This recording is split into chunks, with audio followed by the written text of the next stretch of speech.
BJP ছেড়ে উন্নয়ন করা বলতে কিন্তু আমরা বিজেপি থেকে আমরা কোনো সুযোগ সুবিধা পাইনি বলে আমরা আজকে টিএমসি আসলাম।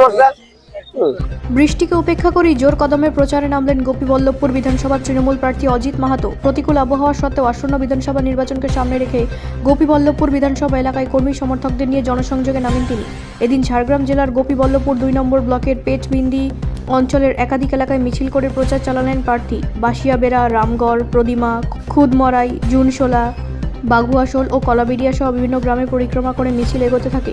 পথে সাধারণ মানুষের সঙ্গে কথা বলেন তিনি এবং তাদের অভাব অভিযোগ শোনেন। মিছিল যখন জজডিহি এলাকায় পৌঁছায় তখন আচমকায় ঝোড়ো হওয়া বৃষ্টি শুরু হয়। কিছুক্ষণ অপেক্ষার পর মিছিল এগোলে শিলাবৃষ্টি শুরু হয়ে প্রার্থী সহকর্মী সমর্থকদের আশ্রয় নিতে হয়। তবে বৃষ্টি থামতে না থামতেই নতুন উদ্যমে ফের শুরু হয় প্রচার, যা এলাকায় বাড়তি উদ্দীপনা সৃষ্টি করে। মিছিল শেষে কামার ও মাটিহানা বুথ এলাকায় বিজেপি ছেড়ে মোট 50টি পরিবার তৃণমূল কংগ্রেসে যোগদান করে। পেটবিন্দি অঞ্চল তৃণমূল কংগ্রেসের সভাপতি শঙ্কর প্রসাদের নেতৃত্বে প্রার্থী অজিত মাহাতো, ব্লক সভাপতি টিঙ্কু পাল এবং যুব সভাপতি অনুপম মল্লিকের হাত থেকে দলীয় পতাকা তুলে নেন নবাগতরা। প্রচারের ফাঁকেই প্রার্থী অজিত মাহাতো জানান, এলাকার সাধারণ মানুষ বিশেষ করে মা বোনেরা বিপুল সংখ্যায় মিছিলে অংশগ্রহণ করেছেন এবং বর্তমান নেতৃত্বের ওপর আস্থা রাখছেন। তিনি দাবি করেন, বিজেপির প্রতি মানুষের আস্থা কমে যাওয়ায় অনেকে তৃণমূলে যোগ দিচ্ছেন। পাশাপাশি জঙ্গলমহলে রাজ্য সরকারের উন্নয়নের কথা তুলে ধরেন তিনি। অন্যদিকে বিজেপি ছেড়ে তৃণমূলে যোগদানকারী নেতা রবি খিলাড়ি বলেন, বিজেপিতে থেকে কোনো সুযোগ সুবিধা না পাওয়ায় তারা দল পরিবর্তনের সিদ্ধান্ত নিয়েছেন। তার কথায় বর্তমান সরকার উন্নয়নের কাজ করছে, সেই কারণেই আমরা তৃণমূলে যোগ দিলাম। আজকে কেন আপনারা তৃণমূলে যোগদান করলেন বিজেপি ছেড়ে? আর কি বিজেপি ছেড়ে উন্নয়ন করা বলতে কিন্তু আমরা বিজেপি থেকে আমরা কোনো সুযোগ সুবিধা পাইনি বলে আমরা আজকে টিএমসি আসলাম। টিএমসি আসার কারণ কিন্তু দেখছি আমরা দিদি যে উন্নয়ন সব জায়গা করছে ভালো বলতে, সেজন্য আমরা টিএমসি আসলাম। আমাদের ঘরের একটা যে আরো যে ব্যক্তি মা বাবা সব আছে, সেই জন্য আমরা ইয়ে করলাম একটা। কতজন যোগদান? আমাদের ঘরে দুটো ফ্যামিলি 50 জন আছি আমরা।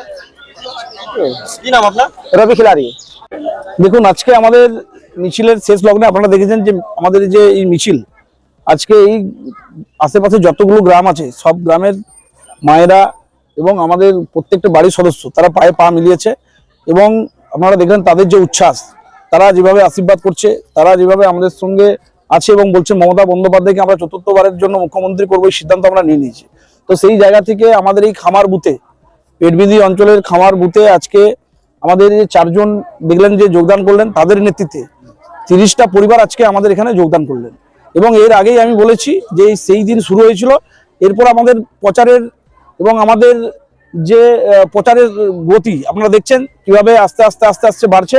এবং যেই এলাকায় মানুষ ভুল বুঝে তৃণমূল থেকে সরে গিয়েছিল, তারা বুঝতে পেরেছে এবং বিজেপির নাটকটা মানুষ ভালো করে ধরে ফেলেছে যে এই পার্টিটা যদি কোনোদিনও আসে গ্রাম বাংলায়, তাহলে এই গ্রাম বাংলার পরিস্থিতি কি হবে। তো সেই জায়গায় মানুষ আবার এই মূল স্রোতে মমতা বন্দ্যোপাধ্যায়কে চতুর্থবার মুখ্যমন্ত্রী করার লক্ষ্যে এই এলাকায় যারা বিজেপি করতো তারা কিন্তু সবাই, কেউ বুথের সহসভাপতি মন্ডলের দায়িত্বে বিভিন্ন যারা সক্রিয়ভাবে বিজেপিটা করেছিল সেই সময়, তারা কিন্তু বুঝতে পেরেছে যে এই পার্টি একটা মিথ্যাবাদী পার্টি। এই পার্টিতে ভালো মানুষ বেশি দিন থাকতে পারবে না, গেলেও ব্যাক করে আসতেই হবে। কারণ মমতা বন্দ্যোপাধ্যায় আজকের দিনে এই জঙ্গলমহলটাকে যেভাবে সাজিয়েছে সেটা আপনারা দেখেছেন। আজকে নয়াগ্রাম থেকে বাঁশপাহাড়ি, সাঁকরাইল থেকে গোপী 2 থেকে ঝাড়গ্রাম ব্লক, প্রত্যেকটা ব্লকে আজকে আমাদের উন্নয়নের কর্মযজ্ঞ চলছে এবং প্রত্যেকটা পাড়ায় পাড়ায় প্রত্যেকটা বাড়িতে আজকে আমাদের উন্নয়ন ঢুকেছে। এমন কোনো পরিবার বলতে পারবেন না যে না আমি এই গভর্নমেন্টের কোনো সুযোগ সুবিধা পাই না। এটাই হচ্ছে মমতা বন্দ্যোপাধ্যায়। একমাত্র গরিব মানুষের কথা যদি কেউ ভাবে, তার নাম হচ্ছে মমতা বন্দ্যোপাধ্যায়। আগেও বলেছি, এখনো বলছি, এবং যদি কাউকে ভরসা করা যায়, ভরসাযোগ্য এবং কথা দিয়ে কথা রাখে, শীত গ্রীষ্ম বর্ষা মমতা ব্যানার্জি ভরসা। মমতা বন্দ্যোপাধ্যায় ছাড়া এই মানুষগুলোর কথা কোনোদিনও কেউ ভাবেনি। তারা ভেবেছিল যারা গিয়েছিল বিজেপিতে, যে বিজেপিতে গেলে হয়তো আমরা অনেক কিছু করতে পারবো, তো কিছু না।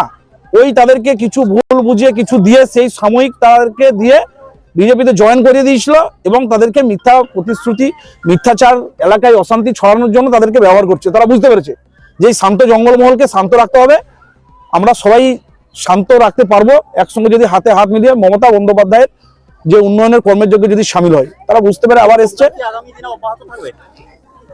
এই যোগদান শুরু হয়েছে প্রত্যেকটা জায়গায়। জঙ্গলমহলে বিজেপি থাকবে না, জঙ্গলমহলে বিজেপি এই কারণে থাকবে না, জঙ্গলমহলে বিজেপি একটা বাল্বও লাগেনি কোনো জায়গায়। আপনারা ঘুরে দেখুন যে এই এলাকায় কোথায় বিজেপি কি করেছে। কোনো কিছু করেনি, তারা কিছু করবেও না। তারা বড় বড় কথা বলবে।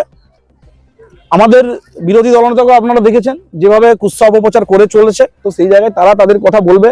মানুষ তাদের নাটকও ধরে ফেলেছে, তাই ধীরে ধীরে সবাই ব্যাক করছে।